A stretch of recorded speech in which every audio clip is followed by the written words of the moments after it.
Hello, everyone, and welcome to a very special episode of Set Lusting Bruce. We are talking 2023 Springsteen in Review. I am your host, Jesse Jackson.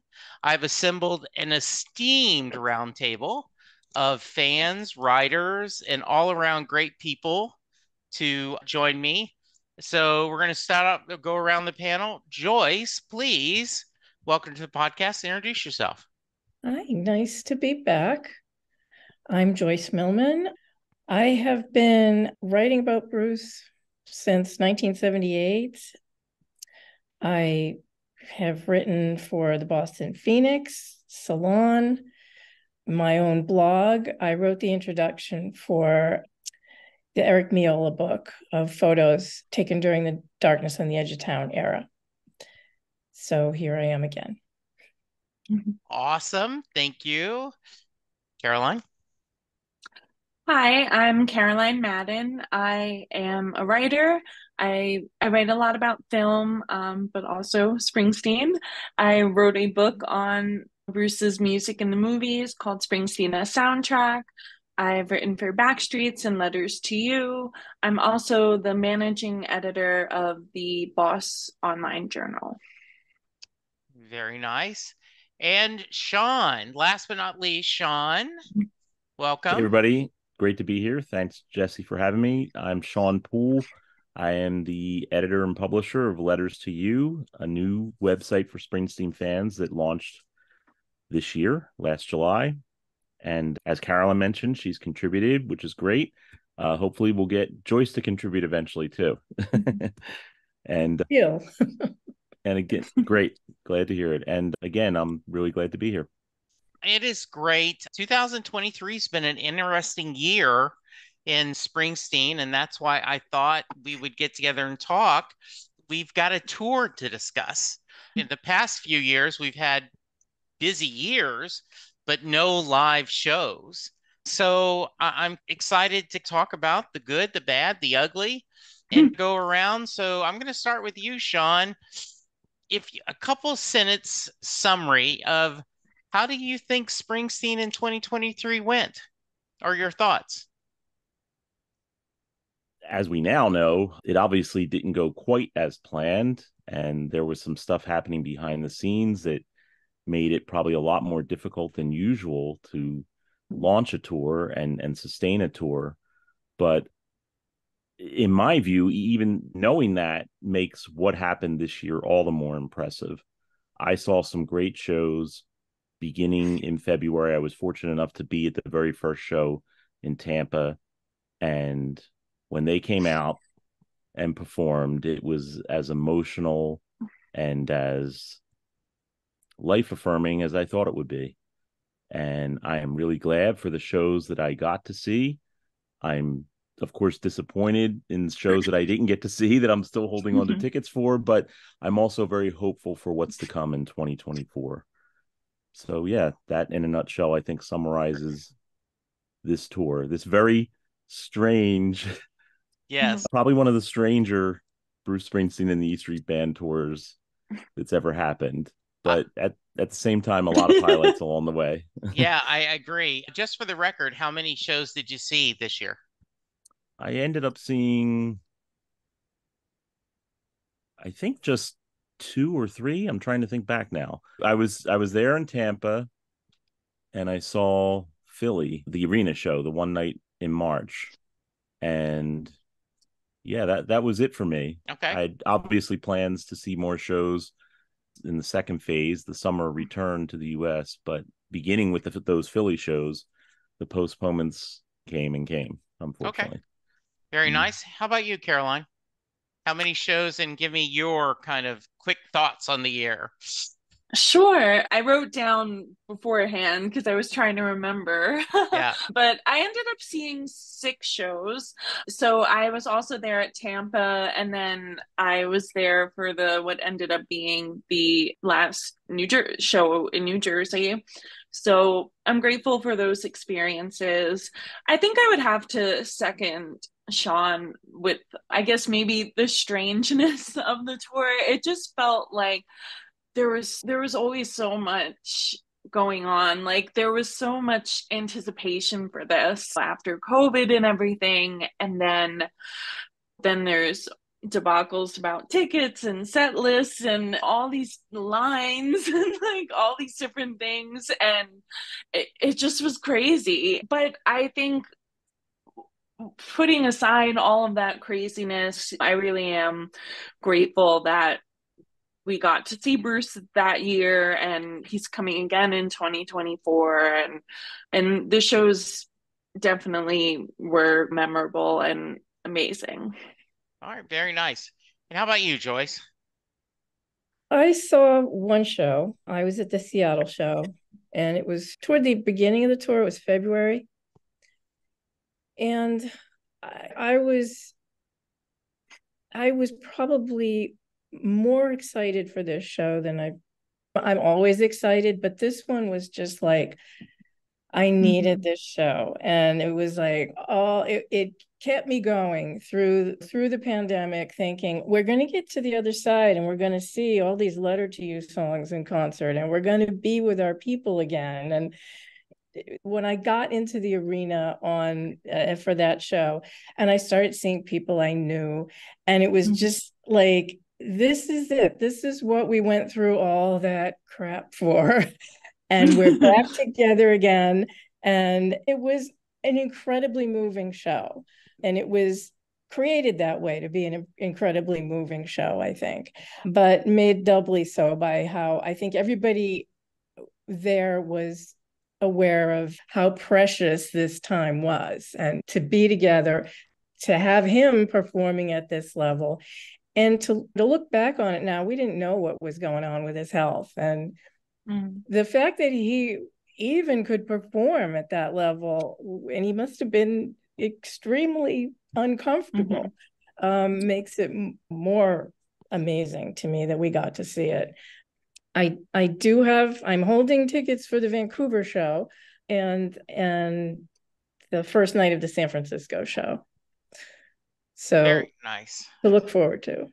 All right, so just to put me on the record, I ended up seeing 3 shows. I saw Dallas, my home show. My wife and I drove down to Houston for the Valentine's Day show. Was really hoping I'd get Valentine's Day, right? Like, I'm just like, how could you not? But I got, if I was the priest, so I'm not complaining. And then I went to Austin and then got COVID. I've been telling everyone Bruce gave me COVID. And then, so I had to miss Tulsa. I had tickets for both Cleveland and Phoenix. I ended up asking for a refund just for cash flow purposes, but I am hoping to go. And this is a special tour for me.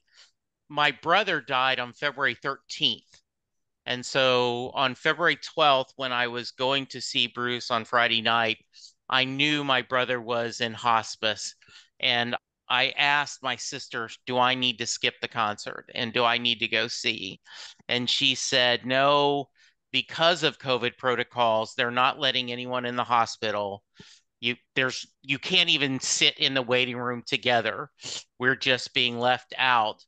And then on February 13th, that Monday, they told me that he had passed. And so February 14th, when I'll See You in My Dreams came out, I will admit that I needed that song. I needed to hear that song. I would have bet $100 million that I want Land of Hope and Dreams played at my funeral till I'll See You in My Dreams. So like, okay, can we get both? This show just meant a lot to me, the same way that Letter to You meant so much to me because of the circumstances of us being in a pandemic. And I had said, if we got a new Springsteen album and a new president, maybe 2020 wouldn't be the worst year ever. And to get that was pretty special. All right, so I'm going to start with you, Caroline. Let's get the negative stuff out of the way. And you guys have all mentioned this. There was noise on this tour. There was more grumbling. And I will get there. I will put this on the record from my perspective. I think that Bruce's team did a horrible job of handling this. I'm not saying the decisions they made were right or wrong. I that's above my pay grade. But when Yeah. you're worth $500 million, you can afford a better publicist to communicate your message. And when you look at, and I thought that even pushed me more when we had the John Landau with the Rock and Roll Hall of Fame circumstances, right? And him saying, "Oh, I've got to support you." Like, read the room, right? I'm going to start with you, Caroline, and take it wherever you want. So let's stick with tickets first, and then we'll talk statics. So Yeah. there's this pent up demand, and I've been on the record. I feel that unless everyone got to go to the shows they wanted to go in the section they wanted at the price they want to pay, there would be unhappiness. But there was this anger that I think to a certain degree almost never went away. So, Caroline, take there. Yeah, I definitely was very angry at first, and I was vocal about it. I was just upset because it was such a price hike from the last time, and I was really looking forward to being able to, like, I had never really seen multiple shows in a tour a lot, so I was looking forward to feasibly being able to do that.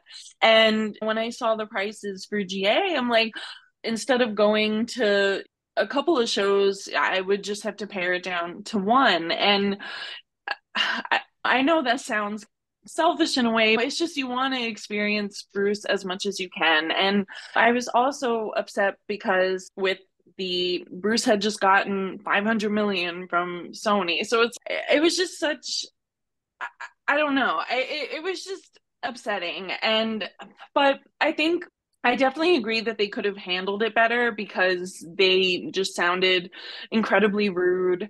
But I understand that it's a systemic issue, and a lot of it does have to do with, these are things beyond my understanding, but like insurance and the difficulty of touring in a post or a COVID world.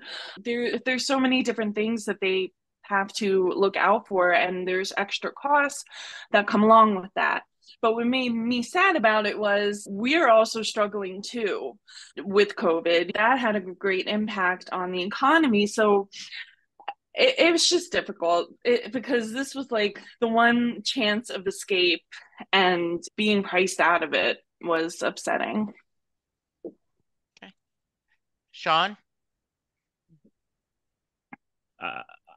Beginning with my time at Batch Streets, I have written a lot over the years, probably since when Bruce Springsteen and John Landau management first made public statements about the Ticketmaster Live Nation merger, which we're talking now back in, I think it was like 2008, 2009. Bruce actually arranged for something to be posted on his official website, encouraging fans to write their Congress people, take some action as citizens, and oppose what was then the newly proposed merger between Ticketmaster and Live Nation. And they predicted in a way that this merger would lead to more monopolization of an already pretty monopolized concert ticketing industry, and that it would lead to a lot of problems like what occurred. That being said, that's a big piece of it. I think the main problem I saw with this, and by the way, we're bleeding into 2022 here rather than 2023, because by the time January, February of 2023 rolled around, a lot of this stuff had already occurred. The Landau statement, the initial ticket on sales, and the unannounced essentially rollout of verified fan's not new, but dynamic pricing, that was new for Bruce for the most part. And that's a fair point, yeah. but we're throwing it in there. Yeah. Yes. So as the tour launched, people had already bought their tickets or made their decisions not to buy them or weren't able to get them, et cetera, et cetera. I just think in a funny kind of way, Letters to You wouldn't even exist without what happened with ticketing and fan reactions to it, because the main reason Letters to You exists right now as a website is because Batch Streets folded essentially. pretty much ceased operations over this issue, or it was a big major reason for the reason why there is no ongoing concern as far as Batch Streets is as a website, as a magazine, etc. So pardon the background noise. My cat's moving around as I talk. Hopefully she'll behave enough. She might appear on screen or whatever while we're zooming. But so I think that, as I said, launched in the face of that, because a key question, I think, for Springsteen fans, we could talk for hours, in my view, about the complexities of this. I think one of my main problems with it is I feel that a lot of people, as reporters on this, reporters of record, if you will, journalists, if I may be so bold to use that term, did not do a good job in presenting what the facts were around this.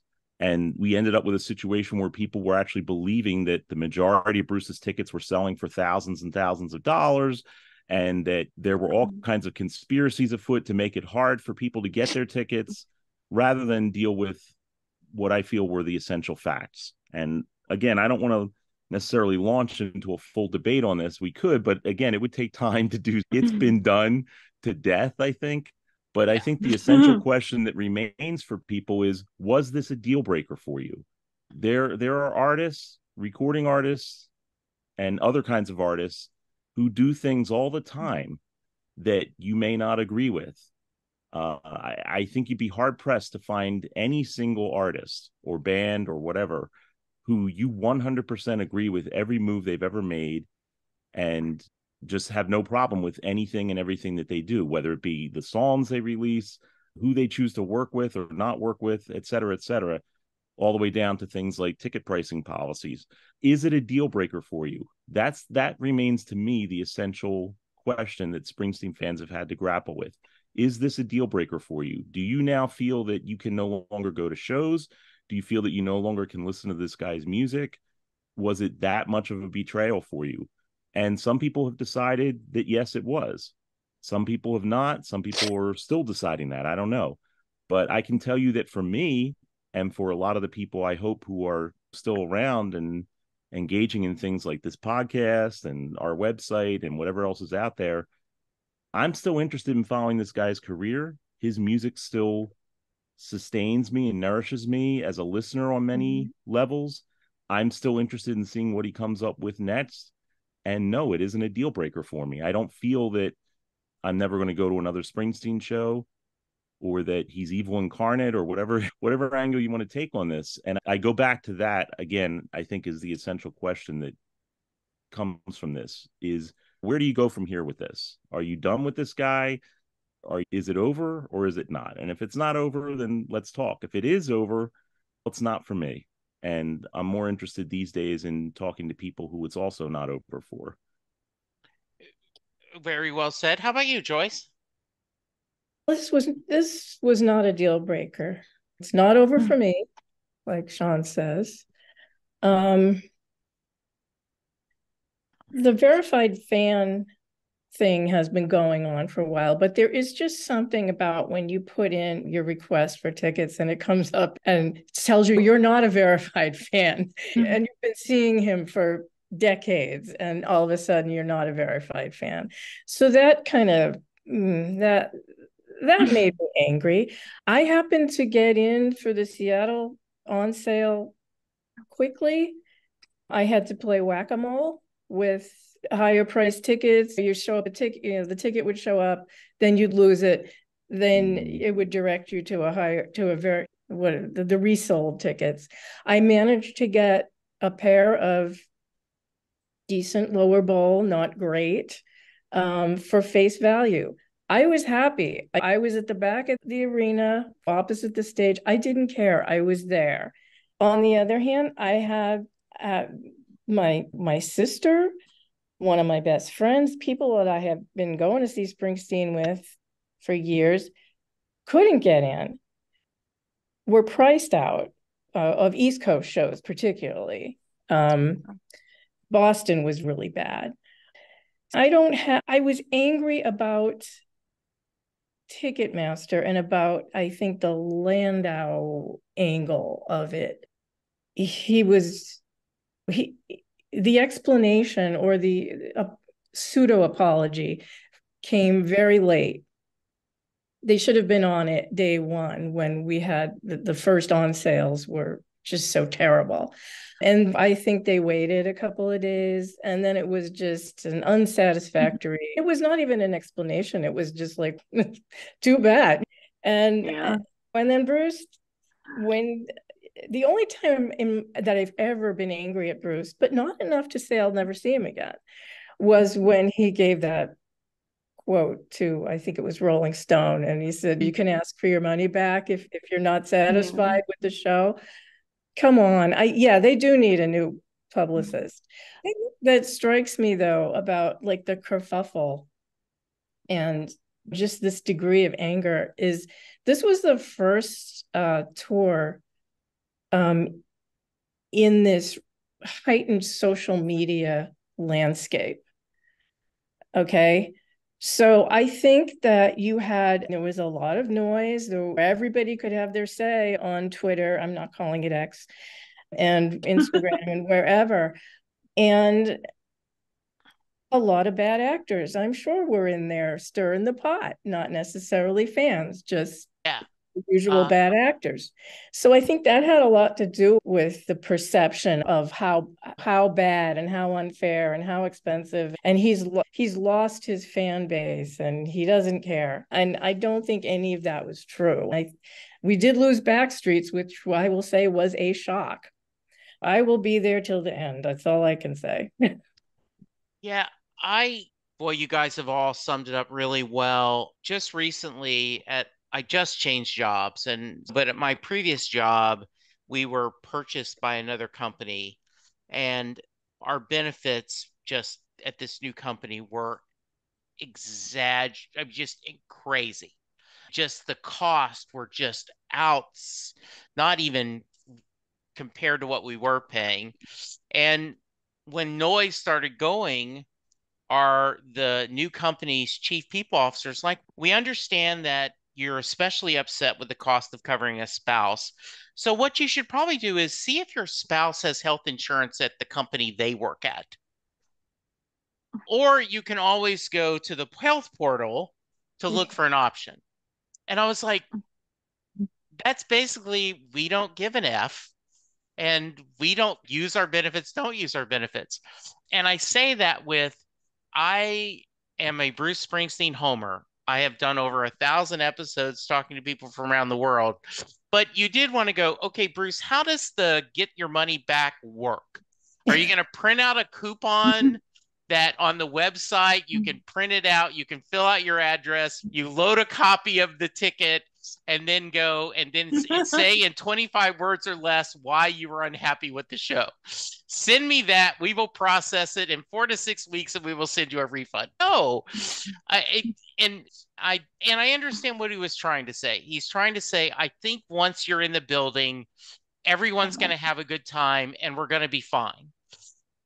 But once again, a better publicist, there's another way to say that.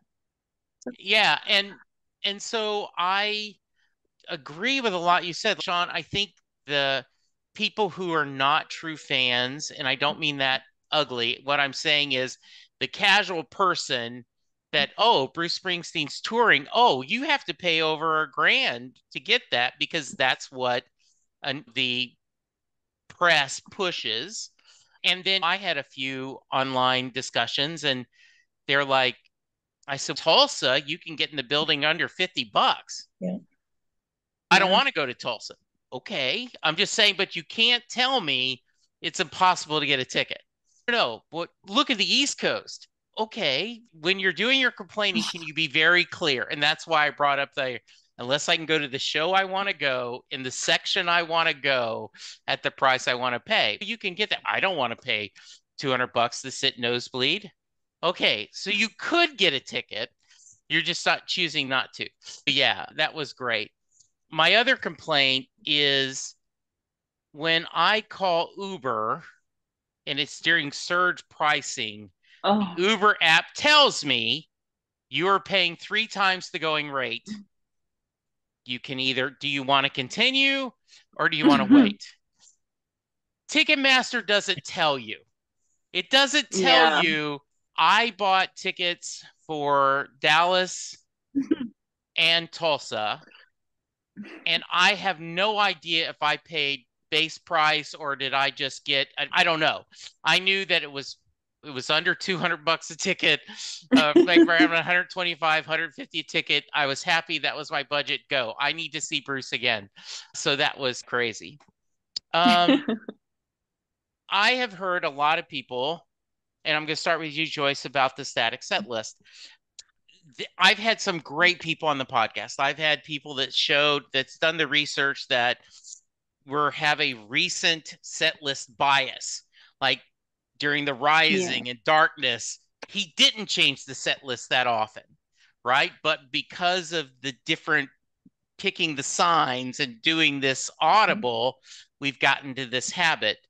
I know that my buddy was sad that he didn't go to the earlier Wrecking Ball tour when he was doing more songs from Wrecking Ball, because he went later where there was not as many in Wrecking Ball.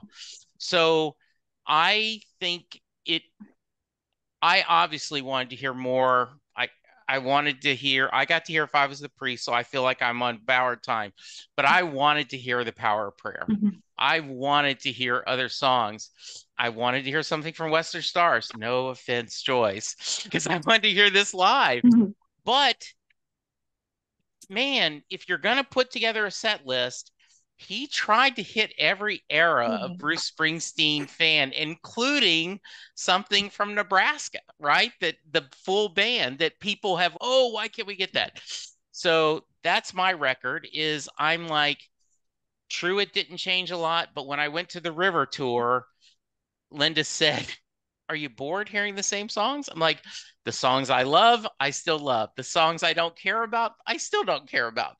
But I'm at a Bruce show. I don't care. So Joyce, your thoughts and feelings, and anywhere you want to go on this. Okay. First of all, I did not get If I Were the Priest, which I really wanted. But I did get Trapped, and that was the tour premiere, and I got Land of Hope and Dreams, which was the tour premiere. And also, Western Stars has grown on me a little bit. I just want to get that out of the way. And if he were to do a song from Western Stars, I would not go to the bathroom during it. I did ask you, All right. I know you were wanting, and you did a great job of explaining why. Did the film help a little? Yes, it helped a lot. I thought that those versions opened it up and gave it breathing space. And I think Patty belonged on that record more than she was in the studio version. So I liked that. But to get back to the static set list, this tour was constructed much like the Broadway show.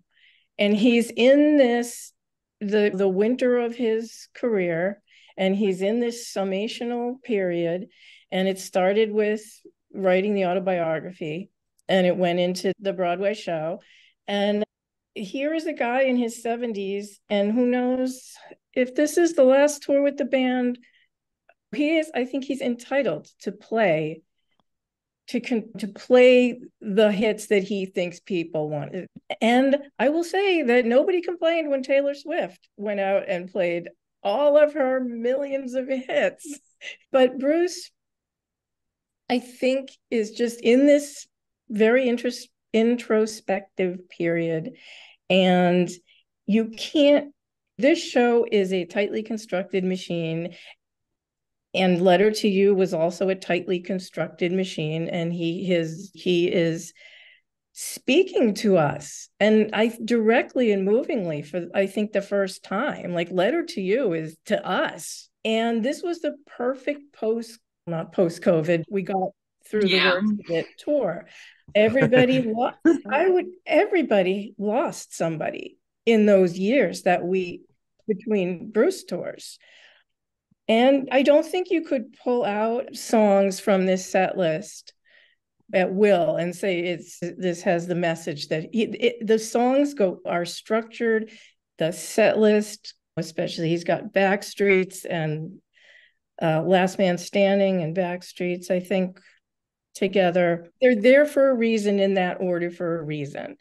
And this is what he wants to do. He wants to take us on this journey. I found it incredibly moving, incredibly well thought out. Exactly, it fit the mood, fit my mood anyway, I'll say. Mm-hmm. So I don't really have a problem with the static set list. And I don't think the set list is going to change. He will play the rest of these shows and it'll be essentially the same show. Maybe he'll drop one song from Letter to You. I don't know, because by the time he comes back next year, that's an old record. I'm not going to complain about that. I think that there was so much thought in the presentation and the emotion of it. And people forget that, like, the Tunnel of Love tour, that was a pretty static set list. And it was also a very constructed tour. It was the only tour that he used props, that it had an overall theme, a setting and stuff. And I think that people just, when he went out and he did all that loose set list stuff of 2009 and a little bit 2012, maybe we got spoiled by having your prayers answered, like, right there on the spot when you held up your sign. But oh my gosh, he's playing this. Yeah. Sean, how about you? I don't know if I could add much to what Joyce said, because I thought she was spot on in terms of assessing what this show's about, what it has to offer to anyone who cares to truly come and listen and participate in it. And I think that's, any rock concert is not the set list. The set, right. If you read a set list online, or you get a piece of paper, if you get home from the show and your friend or your relative asks you, hey, how was the show? And you were lucky enough to be handed a set list as a souvenir by, say, one of the road crew members. If I just handed you that set list and said, here you go, I don't have to tell you about the show, I don't think it really conveys what happened. There are so many little moments of interaction and pacing, and especially when you're dealing with someone like Springsteen, who we know puts a lot of thought into this. And if fans have decided now that he doesn't, that this is a signal that he's not thinking about it, especially now at the end of the year when we know everything else that he must have been going through, to have created the kind of show he did and to put that on consistently with a group of musicians who are just about as old as he is for the most part. Jake obviously isn't. Most of that band, Max, Gary, Stevie, they're just amazing that they're at the age that they are and they're performing at the level they are. And my buddy Greg Drew happened to point out in something he wrote for our website that, and it's a fact, again, we're dealing with some facts that are worth considering, they still managed to play more than 50 different songs over the course of a couple of months. For your average classic rock band, which in many ways the Bruce Springsteen and the E Street Band are now lumped into that category, you're lucky to get a handful of new songs from your average class rock band over a couple of decades, let alone over a couple of months. I'm sure when the Stones come back out, probably get a little bit of Hackney Diamonds and a lot of the classics. And the Stones, I got to bring them up for a second because it just amazes me. The Stones have got this, I guess, Midas touch of just being able to screw over their fans in so many ways. You look at their ticket prices, what they're doing, and they are facing none of what Bruce faced. And I guess you could say, on the one hand, he set himself up for that because he set such high standards for himself all these years. And maybe there's something to that, maybe. But again, I think it's a lot more complicated. But yeah, I totally agree that talking about the, quote, static set lists, or I guess it isn't necessarily a quote because it didn't change that much, but I'm less interested in talking about what wasn't there than what was. When you went there, did they phone it in? Was it boring? And if it was, okay, then don't go back. But I never found it boring, and I did go to more than one show, and I would have been happy to go to even more if I had the chance. And I'm looking forward to that next year. I'm not that concerned about what's going to be in or out of the set list. I remain confident that it's going to be something special, as it always has been for me. And I'll be very surprised if that ever changes in some radically horrible way. I think if that happens at some point, Bruce himself will probably know that, and it'll be time to do other things or whatever. But I don't see that happening anytime soon. I'm very hopeful, in fact, that things might change a bit with these upcoming shows if he is feeling that much better and other things are going on, that we may see some changes. I don't know. Yeah. Playing the prediction game with Bruce is always a dangerous game. I don't like to do that, but especially these days. But I'm not that worried about whether the shows will decline in quality. And talking about the set list, as much as a lot of people did this year as some kind of sign that it was a decline in quality, just seemed, again, silly and superfluous to me. Yeah, I'm gonna get you, Caroline, but yeah, like when people would post, he's tarnishing his legacy. I'm like, yeah, like what? And by the way, I we went, this is multiple years ago, but my wife and I and my son are all big fans of Brad Paisley, right? Just we went to a Brad Paisley show and we had the best time. And then the next year, we're like, oh, we got to go again. It was the exact same show. He may have changed one. It's the same graphics in the back. It's just, Linda's like, well, why did we go again? I don't need to do that again. Was it touted as a different tour, or was it? No, it was a separate tour. Oh, wow. Just a different tour. He just took out a couple of songs from the new album and put them in, but with the same, I'm gonna miss her and alcohol, and his hits had the same videos in the back, which is funny that Bruce doesn't do any of that. He just gets up and plays. Someone said that the set list is the final score of a sporting match, and that tells you nothing about the game. You can just, because how often do you say, and a game that was closer than the final score looks, or not as close, that. So Caroline, your thoughts, please. Yeah, I had seen people saying about the whole tarnishing his legacy, and maybe I was a little disappointed at first, but only because I was, oh, the ticket prices are this and it's the same show, but it's not really. And then I did more research into the older set lists, and this whole kind of spin the wheel and we'll play a song, like that's not his norm necessarily. It's just what he's been doing for a while. And like you guys said, maybe we were a little bit spoiled by it. But the more that I saw the show, the more that I did begin to appreciate the structure of the set list. And I agree, it's the E Street Band kind of rock version of the Broadway show. The way that it's just structured, like, he clearly has messages there. And he's also playing hits, songs that are very popular as well. But like the Last Man Standing into Backstreets, like that is one of the most like beautiful moments, and it's such a treasure to hear that.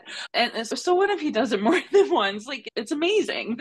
And I also feel like a lot of the songs that he picked, because Kitty's Back and Johnny 99, these long like instrumental set pieces, he's showing off the band and what they can do.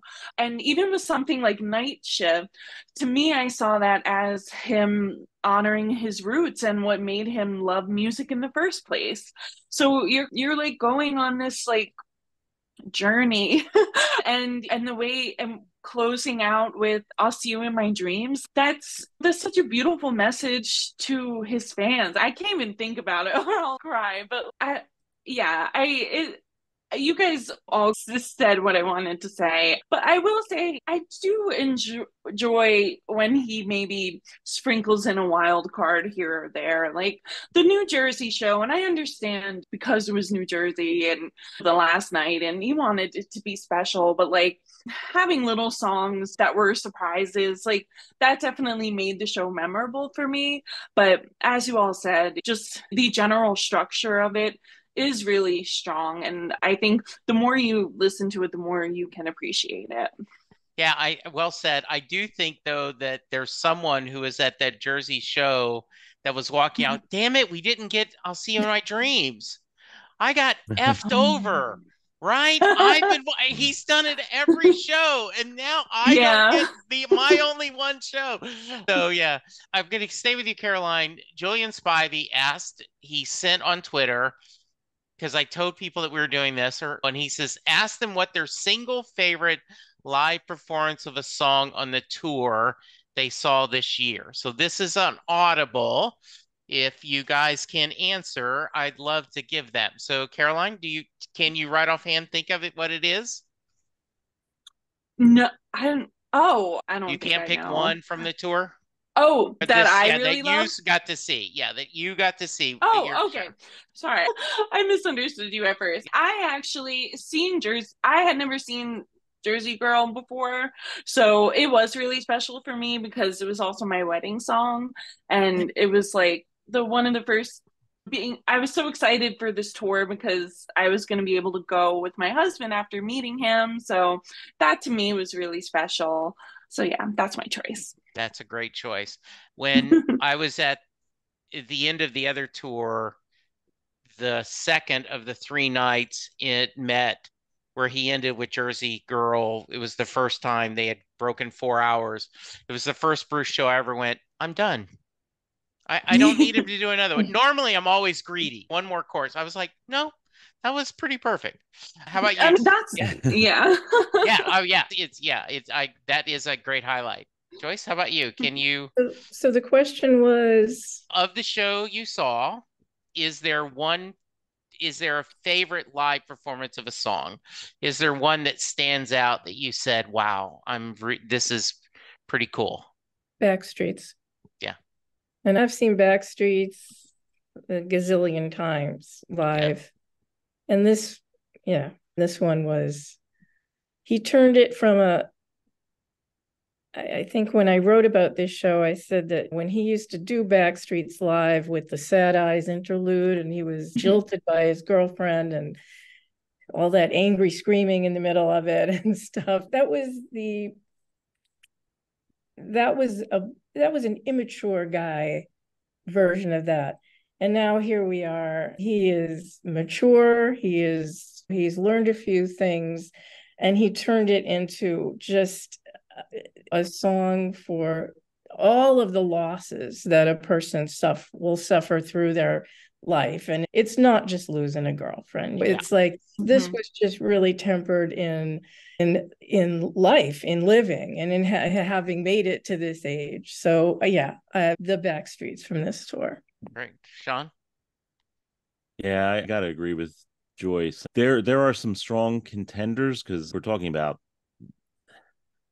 just so much great material. That's the other thing I get into with the set list sometimes. I'm like, if you were Bruce and you had this catalog of just amazing songs that you've written, imagine every night trying to pick, okay, you can only play, say, 20 to 30 of these because you're not going to go forever. Even if you make it a whatever hour show, there is a limit to what you're going to play. So each night, what are you going to leave out? What are you going to put in?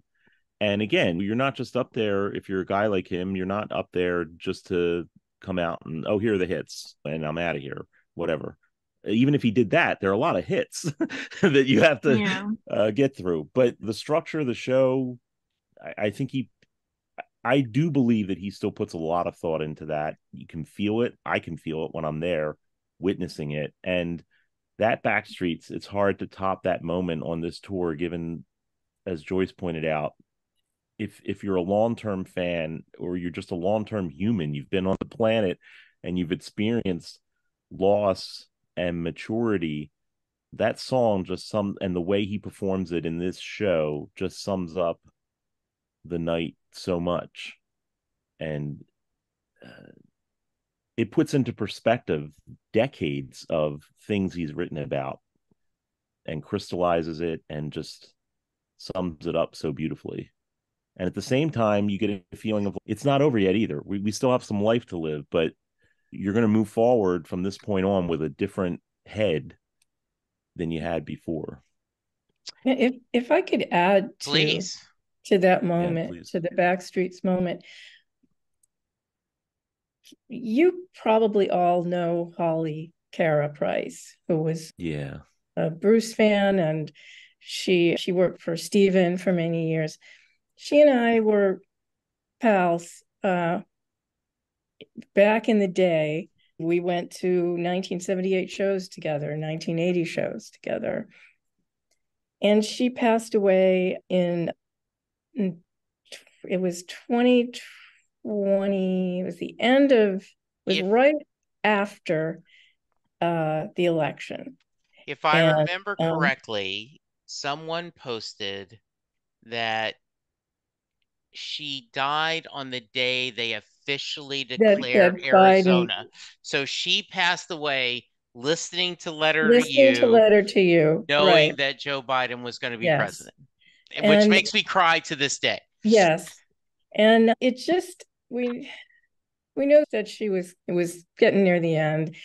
And I can't listen to Letter to You without thinking of her and I'll See You in My Dreams and all of that. And it just seemed when I was thinking about going to this show, it was like, how can it be a Bruce show without Holly? And a few of us brought items associated with Holly to the show, to our shows, that to say, she's coming with me. I had a poem of hers that I brought in my pocket. So she's at that show. She's not going to miss this show.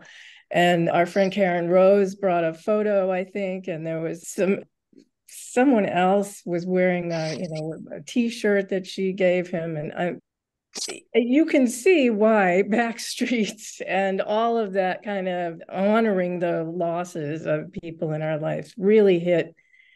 I'm sure I'm not the only person that it really hit me hard. And I think he himself, his mother's not doing well. He's lost so many people around him.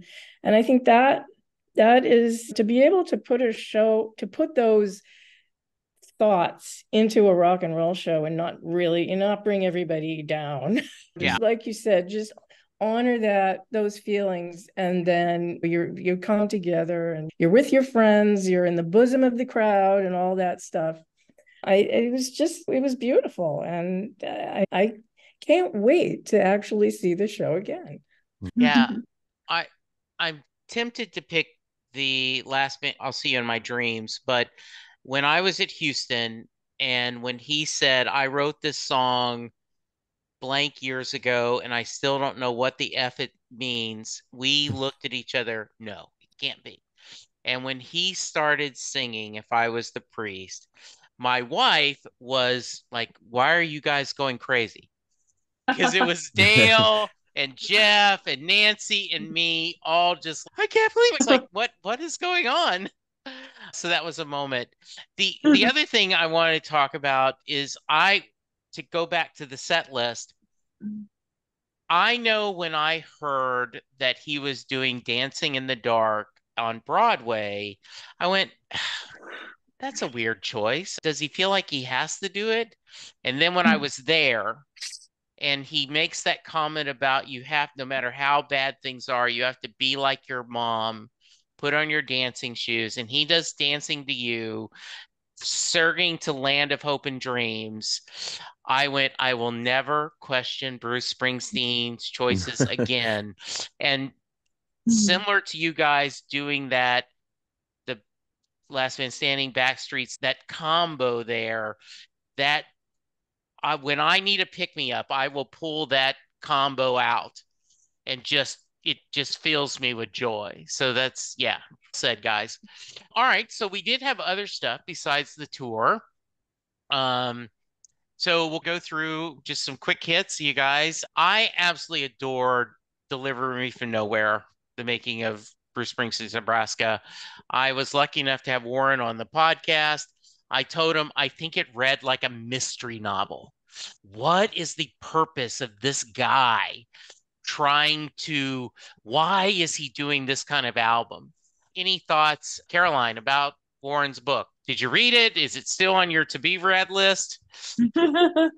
I'm still in the middle of it. Okay. I'm writing my own book right now, so Yes, I'm yes, you trying to have to get be that busy. done. Yes. But no, yeah, Nebraska is it has a very interesting backstory, very interesting album. It's not necessarily like my favorite album, but I really, it's such a bold departure, and I think it really signifies what makes Bruce such a notable artist. And I am enjoying his that book, and I'm also looking forward to the books about Born in the USA. I think those albums, they're so different, but I think they make like interesting companion pieces in a way. So yeah, I'm always excited for more Bruce books and more Yeah. content. Good. Sean? Anytime a book or whatever ignites a conversation and more interest in Nebraska, I'm all for it, because I love Nebraska. I think it's one of Bruce's best albums. There's some material on that I love.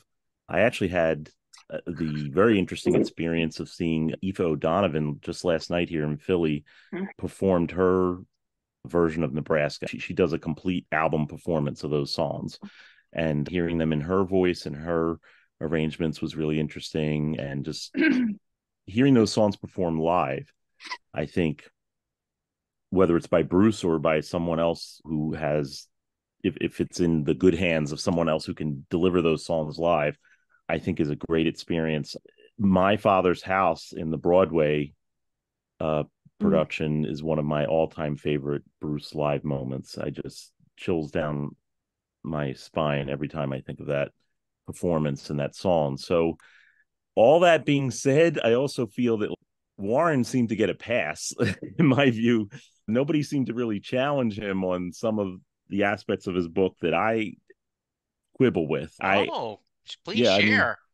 Well, one, I think that, let's see, I'm going to run down some points. I did have some notes here. He writes at one point in the book, Nebraska is the recording that matters the most in Bruce Springsteen's career. I say that's not true flat out. Whether Warren Zanes or even Bruce Springsteen himself believes that, I would just say sometimes artists, they're not the best judges of their work. But to say that record alone is the recording that matters the most, I just don't see it. I think arguments can be made for a lot of recordings. One of the best things about Bruce Springsteen, in my view, and why I'm such a fan of him, is he doesn't have one album or one song or one moment that's the best, in my view. He's got tons of great moments. That's part of what makes him so great, that he's got such an extensive catalog. And there are lots of recordings that are really important in his career and represented major steps forward, et cetera, et cetera. So I had a problem with that. I also had a problem with that Nebraska wasn't even like the first of his albums that really broke ground, in my view, with really dark subject matter.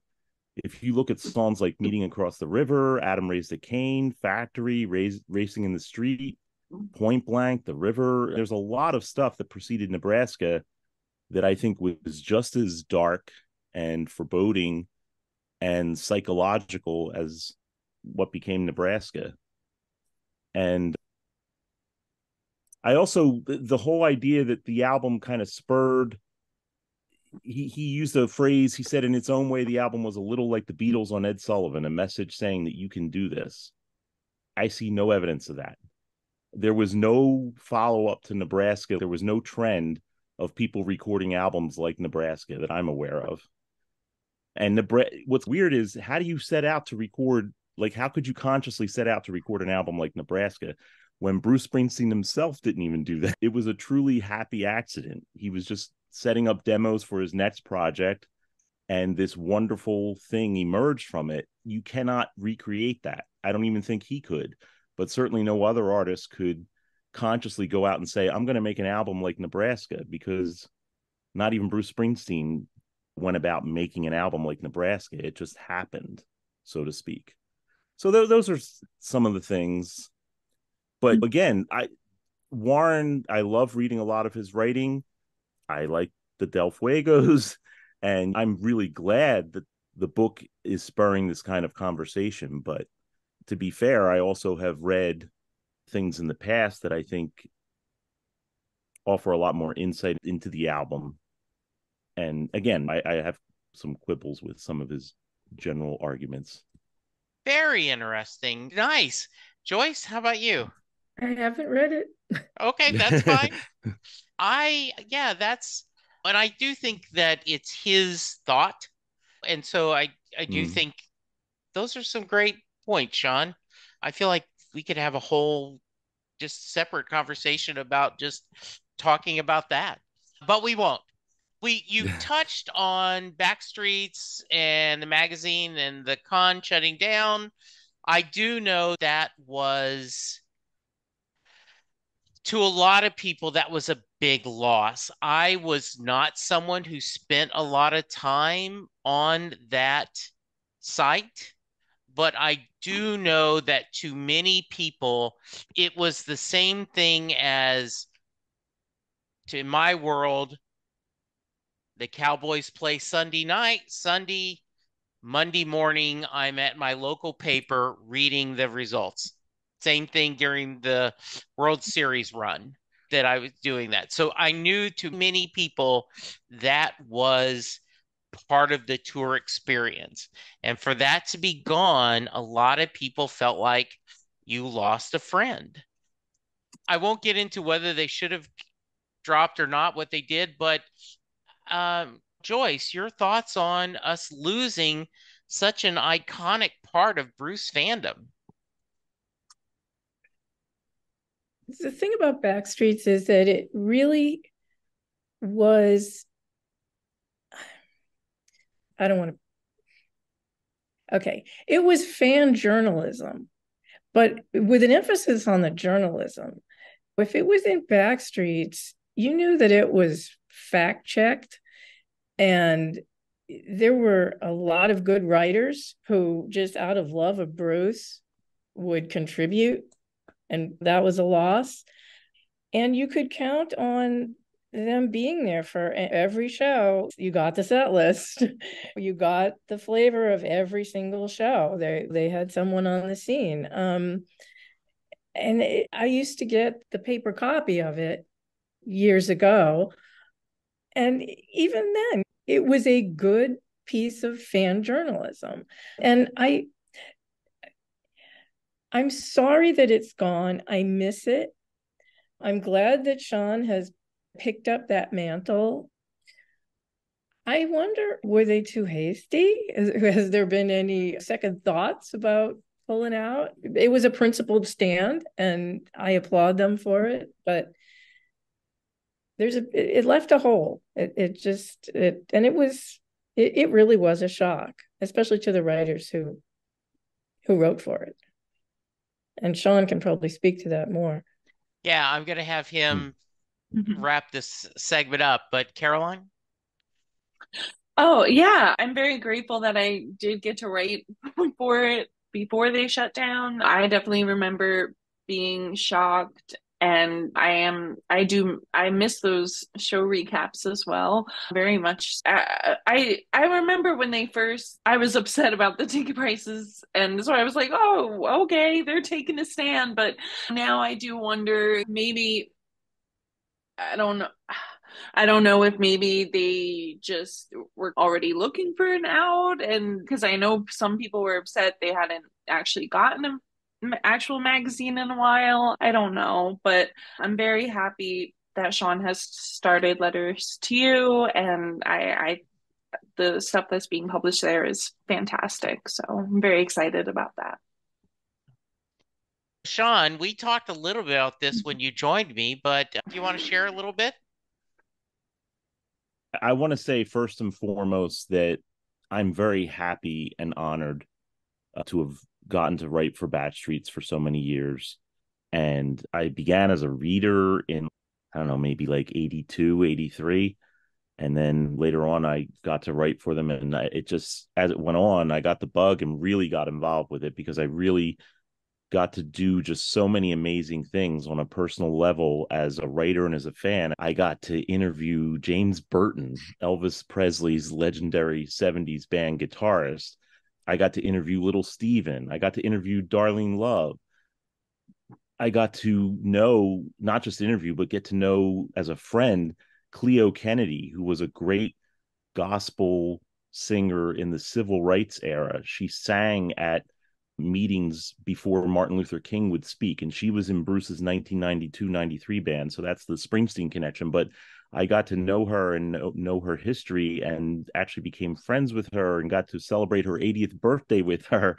And I could just run down all these wonderful things that came into my life through my involvement with Backstreet. So on a very personal level, not just as a fan, but just as somebody involved with it, it was really sad news to learn of the decision that had been made. And despite my disagreements with that decision, I remain friends with Chris Phillips and a lot of the people who were involved with Backstreets, and I hope that will continue until the end of my days. I have nothing but good wishes for Chris, and I hope that things go well with the rest of his career and life and everything. And I hope that we'll stay in touch. And he's actually been supportive of me. I wanted him to know directly from me that I had made this decision to try and pick up where they left off. And it wasn't an easy decision to make, I have to say, because I wasn't sure if it was something that we could pull off. I'm still not sure on a daily basis sometimes if this is going to hang together, but so far so good. Knock on wood, we're still standing. And he was supportive of us in doing it, to the extent that he helped a bit with trying to get things started, and I will always appreciate that, deeply be honored with just his guidance and insight and support as a friend. I have nothing but good feelings for Chris, despite, again, I disagree with the decision that was made, but it was his decision. It was his magazine, and he decided what was best for him, and I have to respect that and honor that. And I can only hope that we'll do something that is even just half as good as what Backstreets was able to accomplish. So yeah, I miss it. One interesting thing is, if it had been around, here's something to think about, because people always talked about, oh yeah, I went to Backstreets, was like visiting the sports page after the big event. And yeah, it had that aspect to it. That wasn't something I liked doing, that, but I was much more interested in the deeper focus articles and things like that than a daily, here's what happened last night, the tour report. But those were interesting. But this time around, with this kind of tour, Backstreet's tour coverage would have had to change, because I know that ours did.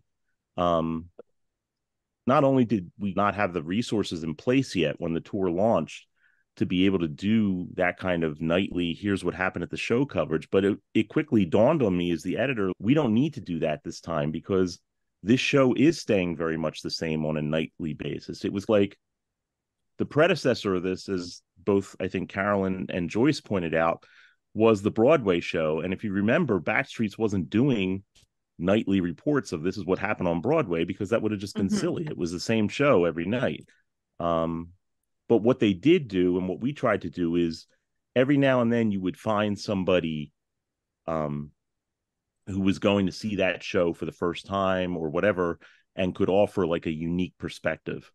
So like for one of the Chicago shows on this tour, I got Bob Maravich, who writes it's a gospel music journal based in Chicago. And I thought that he could write about the show from the perspective of somebody he's a Springsteen fan, but he's also really into gospel music. So he could talk about the show from that perspective. And then one time we got a fan who was working with Donna from Bruce Funds, who also was involved in one of the homeless shelters in Chicago. And he was able to write about seeing the show, but also the experience of a lot of the people they helped in to see the show. So we were trying to do things like that with this tour coverage, which was a lot different than your standard go to a show and, oh, he played 5 new songs last night and he did this, he did that.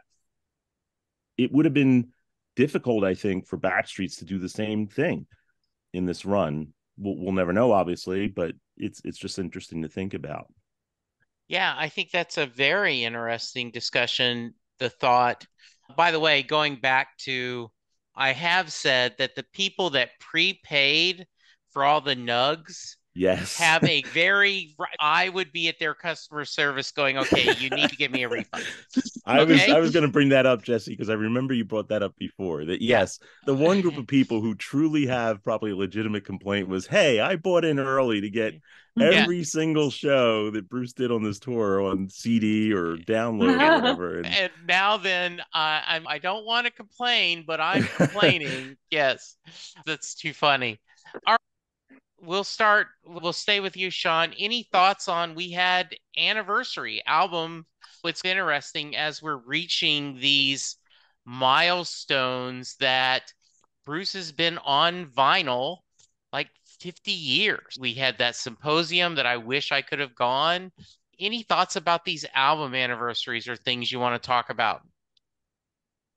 Yeah, I was at both of them. There was one in January for Greetings, and then we had the one in late October for Wild, the Innocent, and the E Street Shuffle. And this kind of bleeds also into a discussion of the Bruce Springsteen Archives and Center for American Music, which really expanded a lot this year.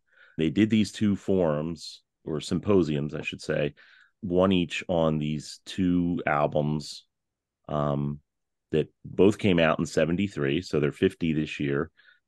And they were great. They were really interesting. Obviously, the cherry on top for the symposiums was Bruce himself showed up for the second one. And we got some great talk from him about recording that second album. And as he pointed out, there are obviously some great songs on his first album, Greetings from Asbury Park, New Jersey, but they were just beginning to understand even how to record an album. It was a very different environment, and Bruce articulated that so well. We transcribed a lot of it. You can go on Letters to You to read it. By the time they get to the second album, recording the second album, just the leaps and bounds they were going through in terms of developing a full band sound and the eclecticism of that album, it just like leaves Greetings in the dust in terms of the recording quality. And then they just went onward and upward from there. But it was really, they were both well done. I think you were there too, Carolyn. I don't know if you were there, Joyce, No. at either of the symposiums, but you were there, Carolyn. Yeah, I love them. I think they're really exciting. Part of me misses, a small part of me misses, like I did because the old way was very like, it was just an academic conference. I presented once.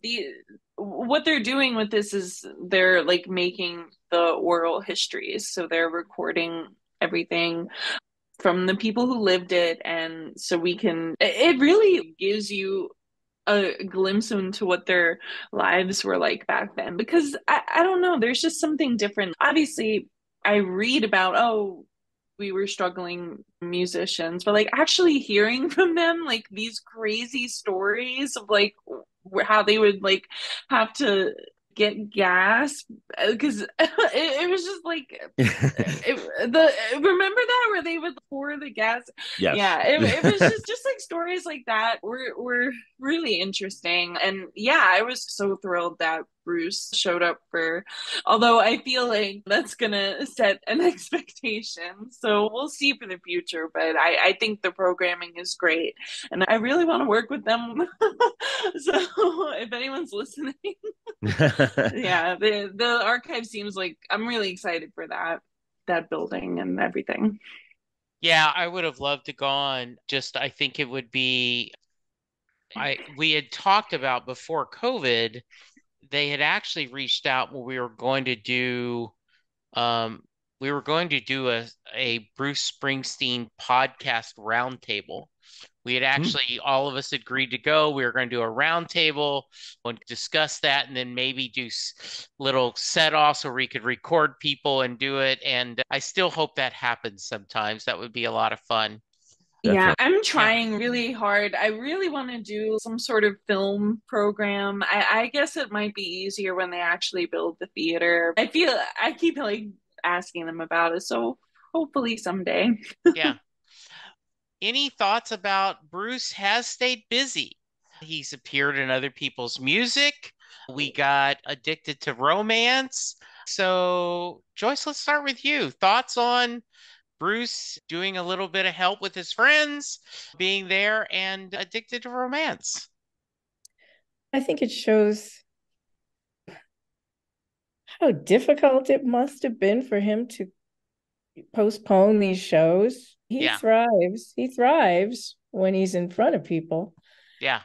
And him showing up at all of these things and looking good, and I think honestly looking a lot better than he did, at least in when I saw him in February. He looks more relaxed, I think. It's good. It's funny that the poor guy can't sit on the couch all day. He's used to doing stuff. Addicted to Romance, I think it got a Golden Globe nomination, I think, for best. I just saw someone posted, we have a shared, pulling back the curtain, we have a shared document. We were all posting things in, and someone did post that today. Okay. Yeah. Was that you, Caroline? No, it wasn't me, but I'm watching. I have the doc pulled up while we're doing this. It's I think it's like he can write these very intimate, sweet, intimate, gushy love songs. They seem so effortless. And I love the intertwining of him and Patty's voices on the song. I don't know if it has a chance against the Billie Eilish Barbie song of actually winning. But it's a nice song, and I think it could have been on Western Stars. It has that vibe. Yeah, I did the same thing when he was up for the Emmy. I was like, he's against Paul McCartney's The Driving Karaoke and Beyonce. I was like, boy, I really want him to win, but that's a tough category. So I am Barbie, I think, is going to have this tidal wave. But it would be cool for him to win another one.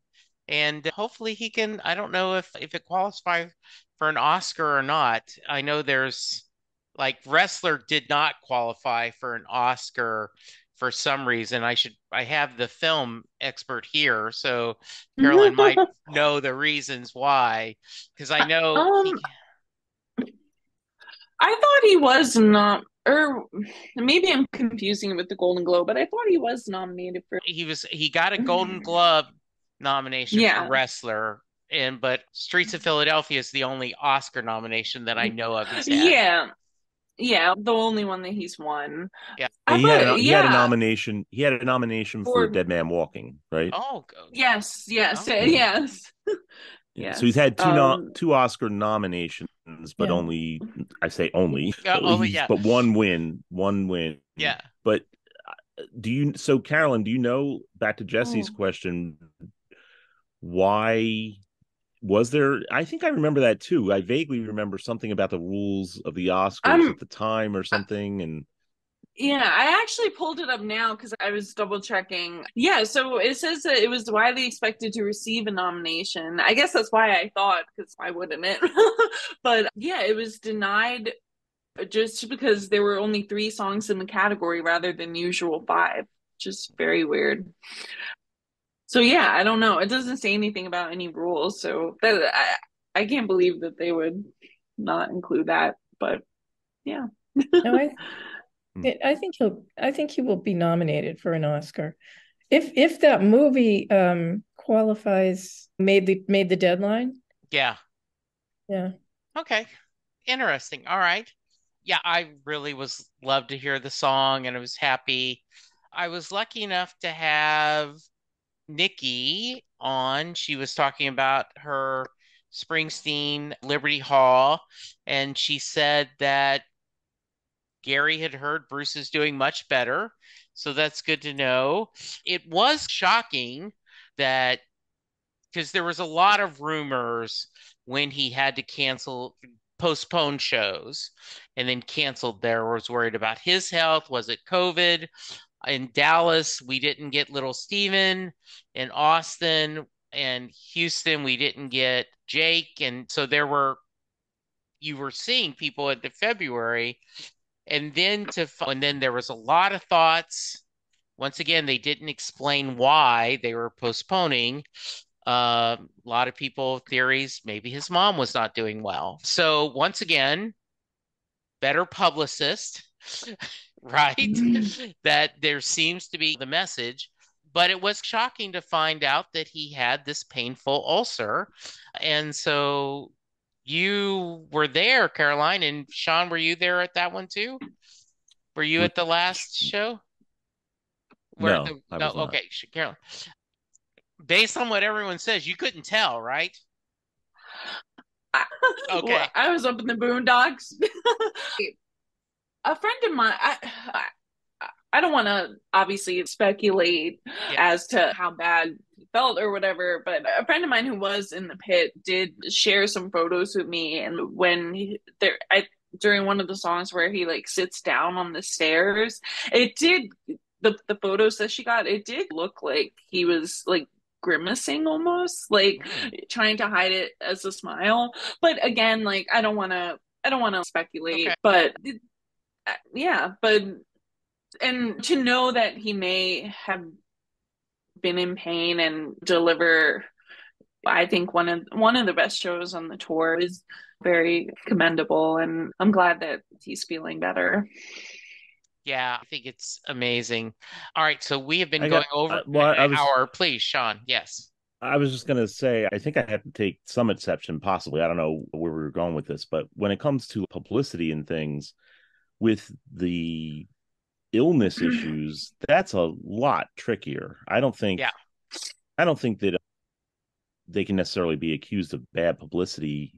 You have to respect whoever. We still don't know necessarily, say, which band member or band members were ill at any given time, unless something was announced publicly.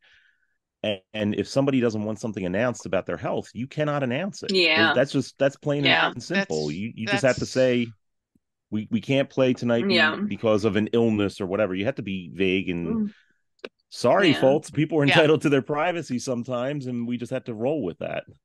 I think that is a very fair point said, sir. Good. Yeah. Okay, we have been going over an hour, so I appreciate everyone's time. God, there's other stuff to get to. So if you guys, what else do we need to cover? And then we'll wrap it up. Joyce, anything else we need to cover from this year that you want to bring up? Not really. Okay. No. I love Darlene Love getting the award. We're the Stand Up for Heroes again. Very nice. Patty getting in the Hall of Fame, I think, is an amazing idea. The official building being named and him making the joke, this is a tricky thing. I may get arrested for drinking in public places. So yeah, Caroline, anything that we didn't talk about that you think we should? I honestly think we covered it all. Okay, great. Yeah, no. All right. And how about you, Sean? Jumping back to his guest appearances and collaborations and things. Number one, just set your. It might be too late by the time this actually becomes available. I'm going to turn around this pretty quick. We're recording this on 12/11. This Friday. DVR alert. Darlene Love does her annual performance of not all alone on Christmas. Baby Please Come Home. Okay. She has two great Christmas songs, thanks to Stevie Van Zandt. Speaking of which, when she performs it this Friday on The View, she will be accompanied by Little Steven and the Disciples of Soul. So that sounds like it could be worth catching. Oh, nice. I don't know if this will come out before then, but yes. Yeah. You'll find it on YouTube. I'm sure it'll. Okay, great. Yeah, I'm sure it'll be widely available. But a nice little Christmas time treat.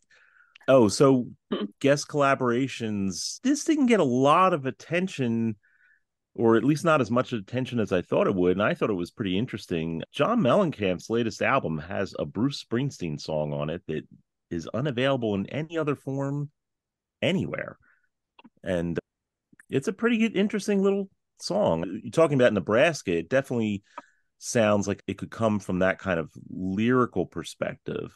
It's a little bit more polished in a way, although that's the wrong word to use because it's intentionally rough around the edges, I think, especially with Mellencamp's production. But it's called Perfect World. Has anybody else heard it but me? Or it might be worth checking out if you haven't heard it. But yeah, that came out on Orpheus Descending, which is John Mellencamp's latest album, and also Lucinda Williams' album this year, Rock and Roll Stories from a Rock and Roll Heart.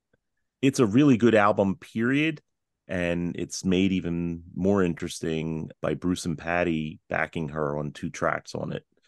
New York Comeback, which I think was written or co-written by Jesse Malin. And want to send some good thoughts out to Jesse, because that was another major news event this year, a very sad one. And I hope that he's doing as best as he can these days. And Rock and Roll Heart. Those are really 2 really good tracks on Lucinda Williams' album.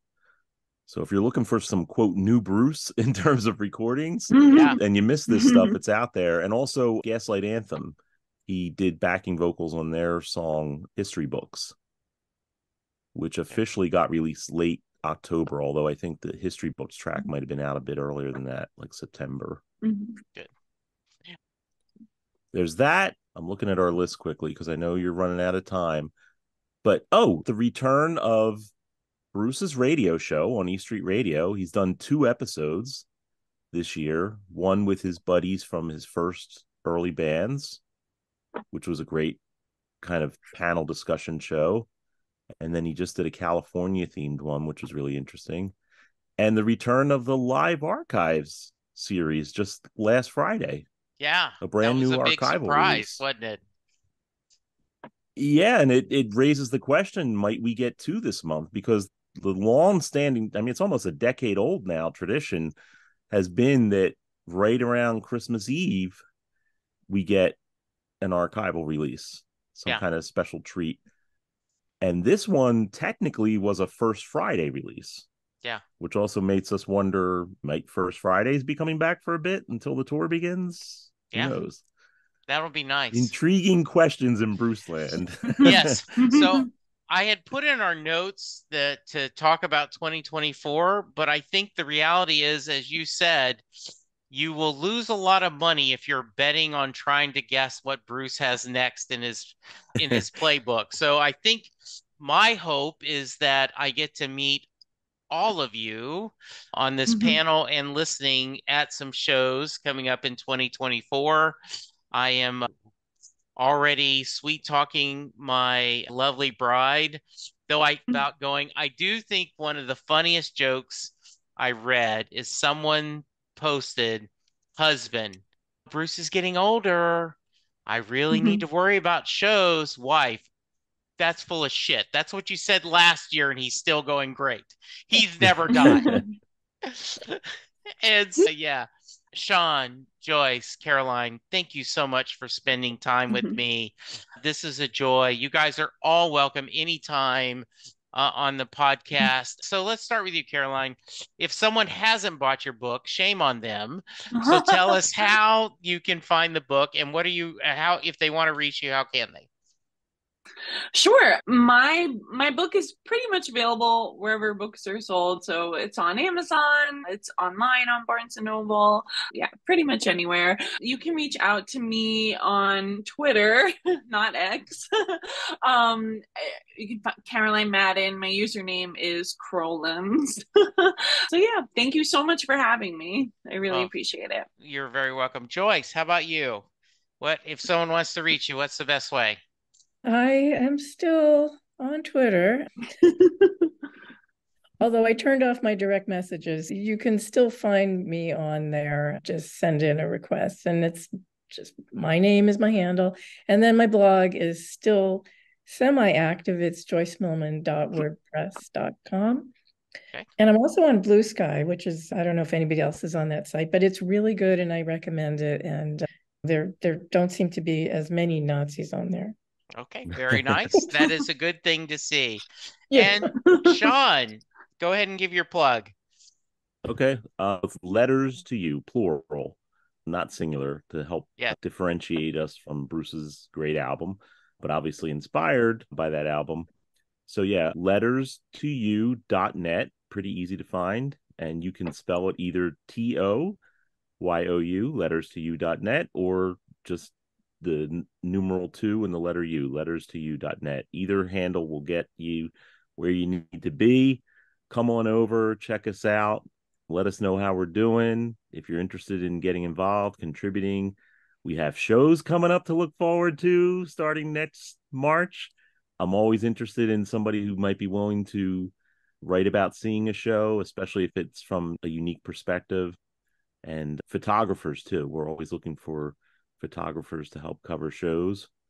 And just we're hoping to help keep things going because, as we said before, there are a lot of us fans out here who are still interested in staying on this journey with Bruce and his other collaborators. And I think that there's a lot still to be talked about and written about this amazing career that I just think is going to continue to have impact as we move along. Said, I am also on Twitter still. Jesse Jackson DFW. Us too. The show is at Set Listing Bruce. I do have to say, as we're doing a year wrap up, I am incredibly grateful for everyone who's listened, supported. Many podcasts do not get past episode 10. And for me to have the support to do over 1,000 episodes is very humbling. And congratulations. Thank you. I appreciate it. And I continue to love talking to people about music, not just Bruce, but about it. I do believe it is the soundtrack of our lives, and it brings us so much joy. So thank you, listeners. Please have a wonderful holiday season. And I wish the best of life to you and yours in 2024. So for now, be safe, be kind, and we'll talk to you soon. Goodbye.